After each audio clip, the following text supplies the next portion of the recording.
মনে রাখবো না, ট্রিক মনে রাখতে রাখতে অর্ধেক মাথা থেকে বেরিয়ে যাবে এবং ট্রিক মনে থাকবে না, সব ট্রিক দিয়ে মনে রাখা যায় না। শুধু এখানে একটু দেখে নেবো, একটু প্র্যাকটিস করলে এটা হয়ে যাবে।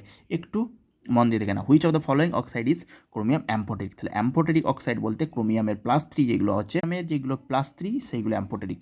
ক্রোমিয়ামের +3, chromium +3 amphoteric, Mn+4 amphoteric, 3, 4, 5 vanadium +5 amphoteric. শুধু এইগুলো একটু দেখে নেবো, আর কিছু না, প্র্যাকটিস করে নেবো। কোনো ট্রিক দিয়ে মনে রাখবো, ট্রিক মনে রাখতে রাখতে আমাদের এখানে তখন আমাদের 10টা কোশ্চেন আমাদের মনে থাকবে, কোনো ট্রিক দিয়ে মনে রাখবো না।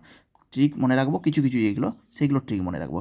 ক্রোমিয়ামের +3 অ্যাম্ফোটেরিক, Mn এর +4 অ্যাম্ফোটেরিক, ভ্যানাডিয়ামের +5 অ্যাম্ফোটেরিক। তাহলে ক্রোমিয়ামের +3 মানে হচ্ছে এখানে C2O3, এখানে ক্রোমিয়াম কত +3 স্টেটে আছে। দেখো 2x = কত হচ্ছে বলো, 6। তাহলে x +3 এখানে।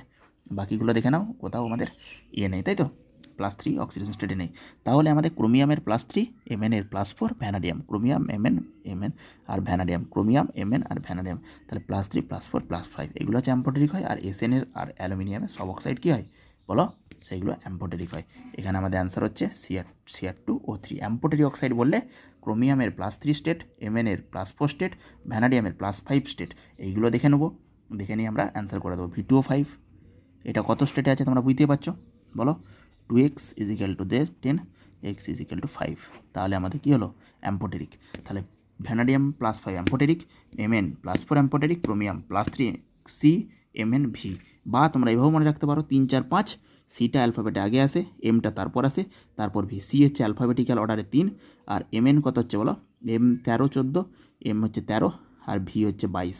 তাহলে অ্যালফাবেটিক্যাল অর্ডারে ক্রোমিয়ামের সি থেকে 3 মনে রাখতে পারো, তারপরে Mn আর ভি 4, 5 অ্যাম্ফোটেরিক অক্সাইড। SnO2 আর Al2O3 এইগুলো হচ্ছে আমাদের অ্যাম্ফোটেরিক অক্সাইড। ওকে।